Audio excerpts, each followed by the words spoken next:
X ray అనేది ఎలా పుట్టింది? 1895లో జర్మనీలో ఒక రాత్రి రాంట్‌జెన్ అనే ఒక ఫిజిక్స్ ప్రొఫెసర్ తన ల్యాబ్‌లో కాథోడ్ రేస్ మీద ఎక్స్‌పెరిమెంట్ చేస్తూ ఉన్నాడు. అతను ఒక గ్లాస్ ట్యూబ్‌లో ఎలక్ట్రిక్ డిశ్చార్జ్ ఎక్స్‌పెరిమెంట్ చేస్తూ ఉండగా దగ్గరలో ఉన్న బేరియం ప్లాటినో సైనైడ్ కోటెడ్ స్క్రీన్ కొంచెం వెలుగుతూ ఉంది. అతను ఆశ్చర్యపోయాడు. నేను లైట్ ఆన్ చేయలేదు. స్క్రీన్ ఎందుకు గ్లో అయింది? ఆ ట్యూబ్‌ని కాగితంపై కప్పినా కూడా ఆ గ్లో అనేది ఆగలేదు. అంటే ఒక కొత్త రకం కిరణం బయటికి రావడం జరిగింది. దీనికి ఒక పేరు పెట్టడం జరిగింది. అదే ఎక్స్‌రే. అంటే ఆ కిరణం యొక్క స్వభావం అనేది తెలియలేదు. కాబట్టి దానికి ఒక పేరు పెట్టాడు. అదే ఎక్స్‌రే. ఎక్స్ అంటే అన్నోన్ రేస్. ఈ చిన్న పేరు ప్రపంచాన్ని శాశ్వతంగా మార్చివేయడం జరిగింది. ప్రపంచంలో మొట్టమొదటి ఎక్స్‌రే ఫోటో. ఈ రాంట్‌జెన్ ఎక్స్పెరిమెంట్ చేస్తున్నప్పుడు ఒక ఐడియా రావడం జరిగింది. ఈ కిరణాలు ఆబ్జెక్ట్స్ లోకి వెళ్ళగలిగితే నా చేతి ఎముకలు కనిపిస్తాయా అని ఆలోచించాడు. అతను తన భార్య అన్నా బెర్తా రాంట్‌జెన్ చేతిని ఎక్స్‌రే చేసి ఫోటో తీయడం జరిగింది. ఆ ఫోటోలో చేతి ఎముకలు మరియు వెడ్డింగ్ రింగ్ క్లియర్ గా కనిపించాయి. అదే ప్రపంచం చూసిన మొట్టమొదటి ఎక్స్‌రే ఇమేజ్.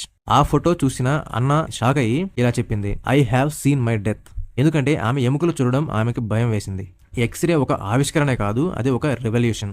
అందుకే మెడిసిన్లో ఈ సర్జరీ లేకుండా లోపలి భాగాలను చూడడం, ఎముక విరిగినట్టు వెంటనే తెలుసుకోవడం, ఫారిన్ ఆబ్జెక్ట్స్ ను లొకేట్ చేయడం, dental imaging, chest disease detect చేయడం లాంటివి మొదలయ్యాయి. వరల్డ్ వార్ లో ఎక్స్‌రే అనేది మిలియన్స్ లైఫ్స్ ని సేవ్ చేయడం జరిగింది. వరల్డ్ వార్ 2లో Marie Curie mobile X ray vans ను తయారు చేసి తీసుకువెళ్ళింది. అవి లిటిల్ క్యూరీస్ గా ఒక ప్రసిద్ధి పొందడం జరిగింది. వాటితో బుల్లెట్ ఎక్కడ ఉందో, బోన్ ఫ్రాక్చర్ ఏ సైడ్ అయిందో ఈ సర్జన్స్ వెంటనే గుర్తించగలిగారు. నిజంగా ఎక్స్‌రే అనేది కొన్ని వేల మంది సోల్జర్స్ ని కాపాడిందని చెప్పుకోవచ్చు. 1901లో ప్రపంచంలోని మొట్టమొదటి ఫిజిక్స్ నోబెల్ ప్రైజ్ ఈ రాంట్‌జెన్ కు ఎక్స్‌రే ఆవిష్కరణకే రావడం జరిగింది. అతను ఈ ఇన్వెన్షన్ పై ఏ పేటెంట్ తీసుకోలేదు. ఎందుకంటే this discovery belongs to humanity అని అన్నాడు.